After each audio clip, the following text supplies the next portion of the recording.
We're so excited to announce our partnership with Simple Practice.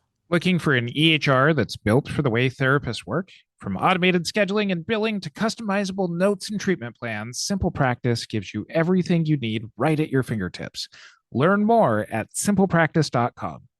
Looking for expert speakers for your next event? Curt and Katie Vernoy, that's me, deliver engaging workshops on clinical, legal, ethical, and business topics. Give your audience practical tools to thrive as modern therapists. Learn more at therapyreimagined.com.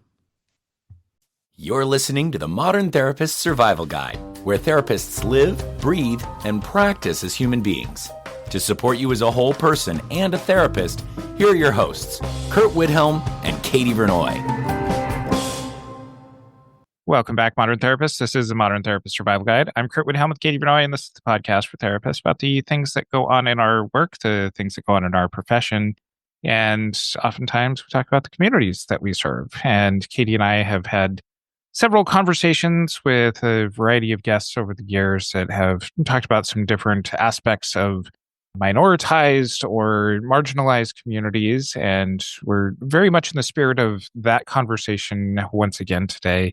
And we're talking with José Rosario from the Phoenix Empowered, where we're going to maybe go beyond where we've talked before a little bit. And we'll talk about some of the intersectionality issues that we've talked about before, but I'm also very excited to talk about some of the topics that might not really come to the front of mind when we think about these communities, those with disabilities, those with other kinds of presenting issues that might be marginalized or otherwise pushed to the side. So thank you so much for spending some time and talking with us today.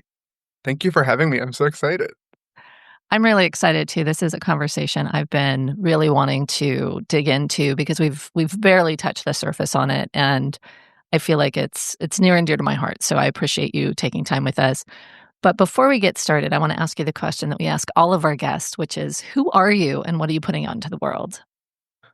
That's such a great question that I've been thinking about a lot lately with the world the way that it is. Like, where do I want to sort of situate myself? I'm José Rosario. I believe that I am a scholar, practitioner, activist. I believe those identities are not able to be separated. They all have to exist together. And I guess if I have to label what I'm putting out into the world, the words that come to mind are safety, healing, and justice. And I think those words are also all sort of linked together and interconnected in that way. I want people to feel like they have a place to land, a place to be affirmed and seen, and then that we have a responsibility now to then value what we're seeing towards action. How do you get into this kind of work? What's your clinical background? Yeah. As cheesy as it sounds, it was quite a left turn for me. I originally trained in like addiction science, and I was very much the scientist that wore suits and thought about randomized control trials and data points. And for a while, I started to get really frustrated that we were talking about addiction in a way that just didn't feel comprehensive, right? Like we were working on like weight loss and concurrent smoking cessation and not having conversations about people not having access to nutritious food or access to transportation. And it just felt very flat. And I started to think, is this what mental health work is going to be like? So I took a break and went to work in a college setting for a little while with students with disabilities and found out college students are pretty cool. And so I went back to school to really focus on identity and mental health. And things kind of all were happening at the same time. It was truly the universe aligning for me, I think. What is your personal stake in this? I believe that I am serving the people who are like me, the people who have navigated an experience of difference. And I think as I get older, I think difference becomes so complicated. Like, what does that even mean? But thinking about not feeling seen, not feeling like the world is either physically or psychologically built for you, and wanting to bring voice and bring light and strength to communities that are not served. So I think my mission here is to create the safety that I think I was craving as a disabled person of color who's also queer and navigating so many systems all at once. So this is a podcast and people are hearing us talk about things. And when that lines up with the kind of work that we do. We have clients who show up on screens for telehealth. They come to our offices. For those therapists without kind of the lived experience, what is it that therapists often miss when they're working with folks in marginalized bodies? Hmm. Yeah, I'm very inspired by radical healing scholars, and the radical healing framework emerged during 2020 after the murder of George Floyd as a way to really understand how do communities of color and by extension minoritized communities engage in healing. And one of the things that's been really ringing true for me lately is the difference between healing and coping. Traditionally, I think as therapists, we're taught to support coping, right? We want to reduce symptoms, we want to reduce distress, and I think that's important. But I think what we miss is that it has to go beyond symptom management. We're asking folks to cope with harm, but when it's identity based harm, when it's systemic, are we then asking people to just cope with racism rather than changing the system that is engaging in racism? And so I think healing moves us a step forward, particularly radical healing, moves us to really think about how are clients engaging with systems? How are clients engaging with their identities in ways that promote healing? And so I think frameworks like radical healing to me feel important and need to be a part of the training curriculum. And it's so cool that we have mentors and people who are guiding the next generation of us to move forward and use this radical healing kind of identity and framework and belief system. What does radical healing look like? Yeah, it's comprised of 5 anchors, and to me, I think about these daily. We talk about cultural authenticity, right? Connecting back to who you are. Whether that means, like, I have family dinners with my parents on Sundays, like, that's a part of who I am, right? And so connecting to that part of you. It's about strength and resistance, knowing that I talk a lot about how I come from communities of activists, right? The disabled community, the queer community, the Latinx community. These are activists that runs through me, and so connecting to that strength, connecting to my family, my collective, my community. We talk about connecting back to critical consciousness and an awareness of systems. And then the fifth one, which is my favorite, is radical hope, right? Being able to see, even when the world is on fire, being able to hope for an equitable future. And so we look at all 5 of these anchors and we think through, how is the client engaging with their community? How is the client feeling supported? How much is the client tapping into that inherent strength? And can we move them this way? And I think it really, not to get too nerdy, but aligns very well with ACT and DBT and sort of these third wave values driven modalities. And so that's typically how I like to infuse radical healing. We've had a lot of conversations about folks with marginalized identities, and we'd like to expand this conversation to more consciously include disability. And I can imagine that some of the very engagement with community that you're talking about here is an extra barrier that might end up being something for especially intersectional folks. What are your thoughts about when disability intersects with other types of marginalization? Yeah. I mean, in my personal life, right, that was really important to me. When I think about, for example, my Latina identity intersecting with my disability, my parents were young. They came from Puerto Rico. They didn't speak a ton of English. They had a premature baby and didn't know what they were doing. And they were met with a lot of assumptions, right, about whether or not they could care for me, whether or not they wanted to care for me. And, I was about 5 or 6 years old when a doctor looked at my parents with me in the room and said, your kid's not going to accomplish anything. If you think he's going to accomplish something, you need to just like let go of these dreams you have because they're just not realistic. Right. And I'm very lucky that given that we are so collective and so family oriented, that I had parents who were like, we don't care what you say. We're going to keep moving forward. But disability was always a part of that racism, right? Of that institutionalized invalidation that was happening for me and my family. And the same is true for my queerness, right? Disability and queerness we know now is very intersectional, but I'll tell you growing up, nobody was talking about it and it felt very isolating. Say more about that. Yeah, I mean, I remember, unfortunately, like having the script of, oh, nobody wants to date the guy in the wheelchair, let alone the queer guy in the wheelchair, right? And this sort of understanding that I was operating the world differently. Adolescence is hard for everybody, but it's even harder when you're not, invited to house parties because there's stairs or feeling like, you don't feel beautiful in the sort of natural or expected standards of what folks think of. As a therapist, your time is precious, and Simple Practice helps you protect it. Their new AA-powered note taker creates structured progress notes in minutes, so you can wrap up sessions and move on with your day. Easy-to-use billing features take the hassle out of getting paid, even when insurance is involved. Another great perk? Scheduling is simple for you and your clients with unlimited automated appointment reminders. Make the most of every day with an all-in-one practice management solution that lets you focus on the work that matters most, connecting with your clients.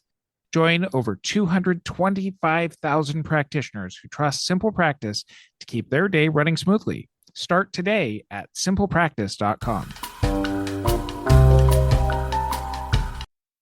It seems like there's so many barriers that you have faced in your life, and yet when you were talking about radical hope, and I'm thinking about current events and all of those things, it feels really challenging. Mm-hmm. How are you tapping into hope right now? I think it comes from community, right? And I think I went through an evolution with my community that saw something in me to kind of claim my voice as a speaker, as a therapist. I got on the stage for the first time in 2017 and told my story of what it was like to be different. And everything in me shifted from that moment on, right? It was like suddenly I could see the different pieces of myself and start to see how they interwove and connected with each other to really create something. And so I think my community has been the place where I find hope to know that I can still exist. I have a right to exist. I have a right to be joyful. I have a right to resist if that's where I need to be in that moment, but that I can be affirmed in wherever I am in that season of my life. So I think community to me is where I find hope, but also just knowing that there are people that are coming after us, right? Those of us who are putting in the work now are seeing the younger generations being like, no, we want to talk about mental health. People on TikTok are talking about going to therapy. And I'm like, how cool is that? Because when Yeah. I was growing up, that wasn't happening. And so we're seeing a shift. And that to me brings me hope, despite the fact that everything feels like a dumpster fire right now.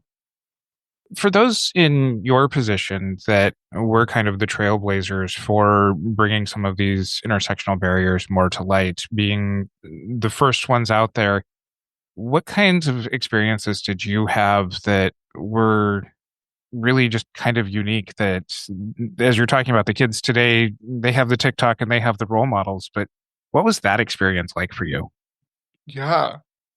The immediate thing that comes to mind is I remember looking at a friend of mine my first year of graduate school and saying to her, I'm so tired of trailblazing. I'm so tired of always saying I am the first X, Y, and Z, or I'm the one that's bringing up culture and context or systems of oppression. Like, it's exhausting to trailblaze.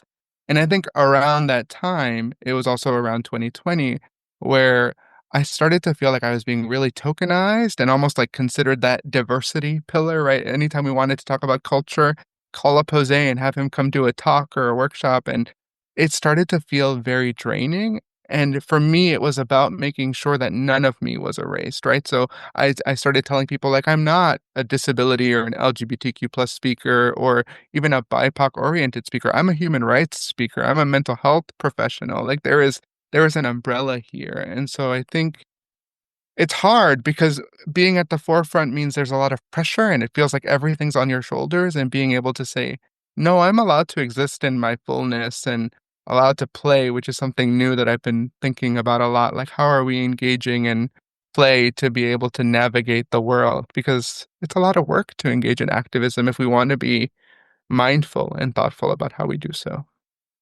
That was the question that kind of came to mind for me was how you're taking care of yourself. Yeah, trying to find play. I'm a reader, and I purposely read fiction and fantasy fiction to completely leave my job at my job. And that to me has been so great. I re-upped my library card a few years ago, and I'm a big proponent of libraries, and I think they're great. So it's been fun for me to like check out a book and read again. I feel like I'm tapping into that kid. I had a client recently echoed some of what you were just saying. The expression was something akin to, I'm so tired of being resilient. And it sounds like you have found kind of how to take care of yourself alongside this. What was that process like? Really being able to sit with yourself and to be able to implement some of these healthy and positive things that you're talking about? Oh, what a great question. I think that goes back to this idea of healing versus coping, right? It's almost like resilience versus resistance. I'm Puerto Rican, and after the hurricane in 2017, Hurricane Maria, there was a lot of dialogue about Puerto Ricans being so resilient and being able to pick themselves up again. And a lot of what I was hearing in my community and from my friends was like, no, we're angry. We're tired of having to pick ourselves up after every hurricane because of a failed infrastructure and failed systems that are not here to support the community. And so that really rang true for me, and that started to shift my idea of what it would look like to be a person operating in the world, right? Yes, we do need to care for ourselves and cope, but I think what's been most helpful to me is saying, okay, the world feels like it's on fire. What's the one thing I have bandwidth for right now? And can I put some energy into that one thing instead of feeling like I'm carrying everything all at once? It's not possible to do these things. And so I'll talk to the clients about, is it about being resilient and just saying these things are happening to you and you're coping through them? Or is it about saying these things are happening to me and I'm angry about them and I want to honor that anger and put that somewhere? Whether it's having dinner with a neighbor because the neighbor just needs to feel connected with you, or it's volunteering at a nonprofit. And so from a radical healing perspective, we talk a lot about community engagement. And I'll talk to clients about getting off social media as an act of resistance too. Once or twice a day, no more than that. So I think finding those micro interventions can be helpful. I've been having a lot of conversations with my clients about how do you do that assessment of what is the thing I have bandwidth for. And I want to kind of add in the disability angle here, if that's okay with you right now, because I feel like for myself, with my own medical issues and the things that I am facing, my level of competence or my level of capacity, I find it hard. And I find it oftentimes that conversation isn't completely present in thinking about advocacy or resistance. And I don't know how to get to the exact question I'm trying to get to, but I guess maybe the question is, how are you doing that assessment and how do you honor all of the parts of you as you're doing that assessment? Mm, yeah. You know, I think that's a great opportunity, and I'll be honest and say that I use myself in the room, right? And I'll even name, like, as a person who uses a wheelchair, it's not always going to be likely for me that I can go to a protest for a variety of reasons, right? And one of the things that I'm learning in my research actually is that activism is so vastly different. Resistance is so vastly different across individuals. It can look like art. It can look like having conversations. I had someone recently tell me that they've been really holding on to this phrase of like protest in the morning and dance at night, which was part of the civil rights movement. And so I really love that. And this idea that we have to figure out, as you said, what is accessible to us in that moment and not shame ourselves, right? Recognizing that any action has potential for change, whether it's making phone calls, whether it's connecting and providing social media support to smaller nonprofits that are really struggling. And I think I've had to really work with myself and with clients to sort of break down the expectation of what is activism, what is community action. It doesn't have to be the sort of able-bodied standard that we live in. Thank you. What are you hoping that your research is going to find out? Yeah. If you would have asked me that a few years ago, I think I was kind of jaded. I would have said like, why are we doing research? Who even reads the research? But I think now I recognize that people see it, right? And that it opens a dialogue. But I'm very committed to research not just stopping there. We can't just collect the information and say, man, that sucks. Like there has to be something done with it. And so Absolutely. yeah, like I'm not interested in having dialogue about how, queer folks have higher rates of X disorder or disabled folks are at more risk of X experience if we're not talking about how we're going to actually address these things. And so I'm hoping that my research, I look at the impact of witnessing violence against folks who share your identities and looking at how folks still endorse trauma symptoms to really understand what can we do on a community level when mass experiences of violence happen, as they happen often, to really support communities. And so my work translates to my nonprofit work of like, okay, this has happened, and now we're going into the community and we're providing listening spaces and workshops and processing spaces, and what do we need to be doing right now? So I hope there's a real world implication to the work that I'm doing. Can you talk a little bit more about that? Because I feel like we kind of jumped in partway, so I want to really understand your research. Yeah. So I study hate-based violence and cultural trauma. I look specifically at how intersectional communities who witness violence towards one or more of their identities experience distress. And then how do they engage in healing, right? Because people like, see these horrendous things all over social media, but they're not just like piles of goo shuddering in the corner. Like they are reacting and continuing to live life. And so looking at how do people engage with the stimuli over and over and over again, because I do think that trauma is much more widespread than we think. And so being able to wrap around minoritized communities and say, this may not have happened to you directly, but it's still painful. How do we process that is really important. And so that sort of feeds into the work that I do in the community, trying to connect with groups and provide education, but also just spaces to validate feelings that you're allowed to feel distressed even if something did not happen to you directly. What do you think therapists should take from what you're doing at this point with this research? Oh, I have so many ideas about that. I think first and foremost, I think we have a narrative that therapists think, oh, people will find us in our therapy rooms, right? They'll come to our clinics, they'll come to our practice. I really think therapists need to be out in the community. And I'm not just saying, out in the community providing educational workshops. I'm talking going to the farmer's market, being engaged, having an ear to the ground, being connected to nonprofits in your area. I think that we as therapists are meant to be healers. And to do that, we have to be a part of the communities that we serve. Genuinely, we have to be listening to what people need. And then we have the responsibility to respond to that. And that's where the education and processing comes in. But we need to be connected first and foremost. And I also think, healing isn't going to happen individually all the time. A lot of folks heal in community. A lot of communities heal together. And so can we create community spaces? Like how cool would it be to connect with your local nonprofit and say, I want to offer a group for moms just to talk about what it's like to be moms and immigrant mothers in particular, right? In this sort of context that we're living in now. That would be so cool. What would it be like to have a group for folks with disabilities through telehealth where people can just process what it's like to have a chronic health condition? And really creating that communal space, I think, is important. So there was a lot there, but I think about this a lot, about us being engaged and community oriented.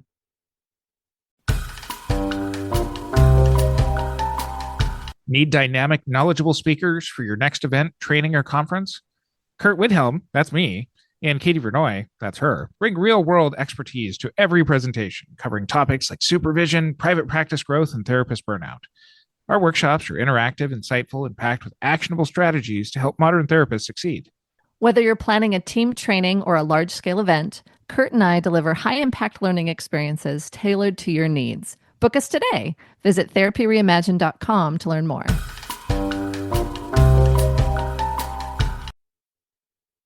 In your research, are you finding at all barriers for mental health professionals actually doing what you're suggesting here?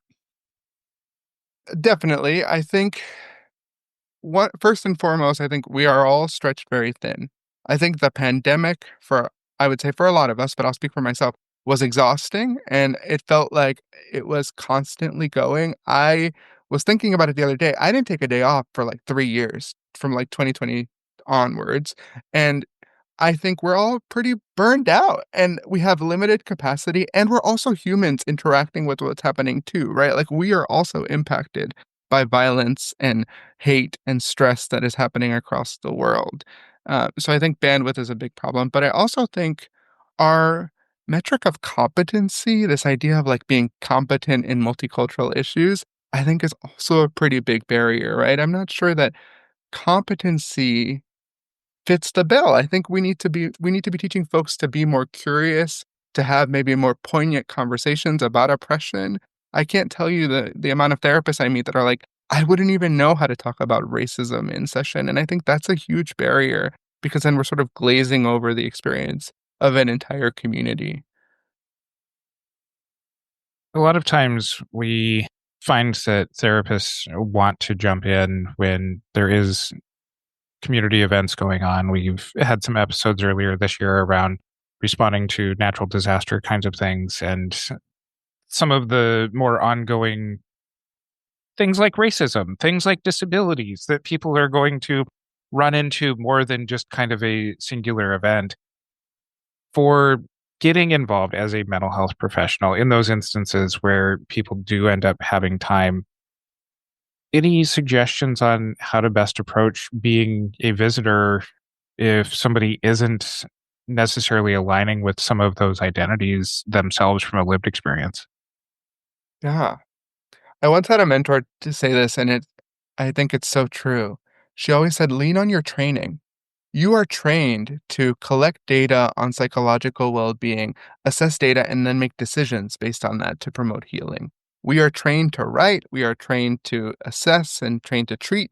Like there are ways in which our training naturally is connected to activism. We can easily write a policy brief or, serve and to provide testimony in legislative moments in our cities or in our communities. And so I think for those of us who don't share identities, and even those of us who do, right? Because two people with the same identity, specifically disability, right? Disability is so broad and so wide that I can't speak for every single person with a disability, which is why I'm not a disability speaker, right? And so I think knowing your training, bringing that in, but then allowing the community to tell you how your training can be used rather than coming in saying, I'm ready to take on, the system or take on the man. It's not going to happen that way. We need to listen and then use the skills that we have. So don't discredit your skills and allow the community to tell you what they need from you, I think are the important takeaways there. I'm hearing the expansion of curiosity, using your skills, and being really present and not necessarily discounting what you actually can offer. I think that there are folks that I've seen in conversations in the past who feel very cautious or potentially even scared of folks that don't share minoritized identities or don't have some of the same lived experiences coming in and potentially doing harm. And so my question is kind of based in that, which is how do we step forward and how do we make sure that we're avoiding harm? Not to get on my soapbox again, but I think that's the perfect example of why we want to be engaged in the community and connected and visible and to listen and learn and to really establish ourselves as part of a community, not with this sort of nefarious view of like, oh, once I'm in the community, I'm going to get to do all these things, but more so just recognizing that like we as therapists have caused harm, right? Like people with disabilities have been institutionalized, for example, because of assessments done by mental health professionals in the past or maybe even presently, right? And so I think being aware of the harm that we've caused and then allowing folks to get to know us and to build some street cred, right? And to be human and to be connected. I think if you are genuinely wanting to be a part of justice and reform and healing, that will come through, but we need to show ourselves first. And I think oftentimes we're trained to kind of hide behind the veneer, right? The sort of blank slate of a therapist. And I'm a big believer of allowing yourself to show up in appropriate ways in the community so that people know that you really do mean what you're saying. With a lot of the current day issues, at least the zeitgeist of the news as we're recording today, and a lot of hate-based violence, a lot of cultural trauma is not only happening, it's bringing up long present cultural trauma. What are you seeing as far as folks' engagement with this, both in kind of the general population as well as some of the advocates, the mental health professionals who are trying to jump in? Yeah, I think I'm really excited by the discourse around trauma. I think for a long time, our view of trauma as mental health professionals has been very narrow. And what I'm seeing now is more of an understanding of the vertical nature of like generational trauma, but also the horizontal nature, right, of community trauma. When something happens to my uncle, neighbor, friend, that ripples out and people are really starting to understand that. I mean, we have decades and decades of research behind racial trauma and thinking about the impact of witnessing and being aware of racial trauma. And that to me feels like we're moving in a place now where we're serving communities where they need to be served.